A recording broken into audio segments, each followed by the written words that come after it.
on the thermostat while Job is in the furnace, and I will let you do so much and no more. You have to stay within the boundaries that I prescribe.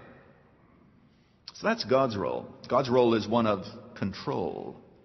Let's look at Satan's role. What does he do? His role is one of acting. His role is one of implementing. He is what God uses to do, or to bring upon Job, I should say, this horrendous trial. And I don't know if you're like I am, but I'm sure that when you stop to think of it, all of us would agree that we are shocked at the strength that Satan is given in this account. Notice, first of all, his power over people. You remember, for Job, this is a day that really was.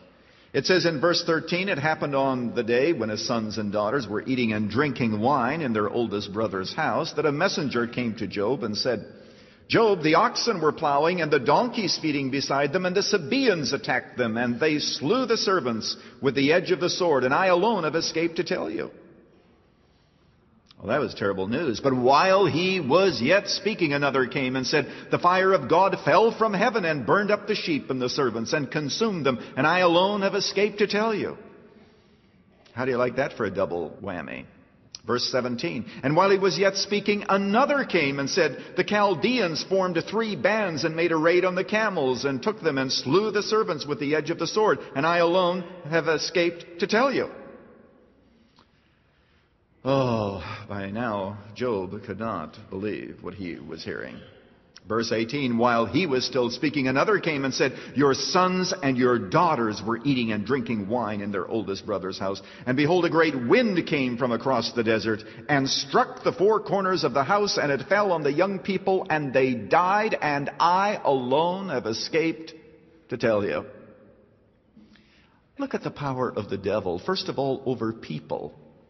You'll notice in verse 15, the Sabaeans came. Verse 17, the Chaldeans came. Are you telling me that the armies of these wicked people is so surely in Satan's back pocket that he can actually stir them up and control them to the point where they do such deeds against Job? I guess the obvious answer is yes. Now, they had made a series of choices to become a part of Satan's territory, that's right, but it does show you the awesome ability of Satan to be involved in the affairs of men. It's breathtaking. And then notice nature. It says lightning came, and that's verse 16. The fire of God, that's an expression for lightning. And then verse 19, a great wind came. What an interesting story. What power! And actually, it's done by the devil, but back behind the devil giving him permission to do it is God. I read this passage and I'm reminded of a story of a little town here in the land of the United States. And there was to be a bar that was built in this little town. And the people didn't want the bar. That is, most of the people didn't want the bar. So people from the church went over to the bartender and they said, we are going to pray that lightning is going to strike your bar and it's going to burn to the ground. Well, the bartender was unconvinced, but the people went home and had a prayer meeting and prayed that that would happen. And a day later, a terrible storm came, a lightning came, struck the bar, and the thing burned to the ground. And the bartender took the Christians to court and said that it was their responsibility because they had prayed that it would happen. And the Christians hired an attorney to say, no, it wasn't our fault. And the judge said that the only thing that he could conclude was that the bartender believed in prayer, but the Christians didn't.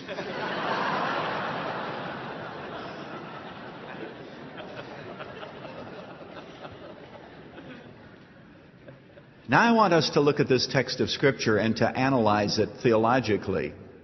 Let's figure out what's going on here in the text.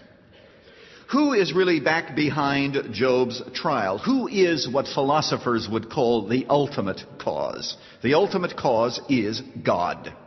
Not that He does it, but that He permits it, and He could choose to not permit it if He so desired. So back behind it is the ultimate cause, which is God. The immediate cause is Satan. But Satan operates only in accordance with the limits and the parameters that God sets. As Luther says, even the devil is God's devil. Yes, my friend, it is true, of course, that the devil brought about those kinds of circumstances whereby Job's sons died, the windstorm. But keep in mind that it was God who gave the devil permission to do it. As we shall notice in the next broadcast, the next segment, that's why Job says, at the end of the day, the Lord gave, and the Lord taketh away. Blessed be the name of the Lord. Yes, the devil has awesome power, but we as believers always need to deal with God. Thank you, Pastor Lutzer. You've just heard Dr. Erwin Lutzer with Part 1 of God, Why Me?, a series exploring the meaning of suffering. You won't want to miss a single episode in this unfolding drama. Running to Win comes to you from the Moody Church in Chicago. This 8-part series can be yours on CD as our thank you when you give a gift of any amount to support Running to Win. Just call us at 1-800-215-5001. That's 1-800-215-5001. Ask about God, Why Me? Online, go to offerrtw.com. That's offerrtw, all one word, .com.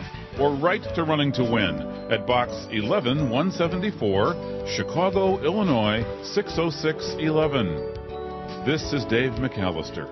Join us tomorrow for more from the life of Job on our next edition of Running to Win.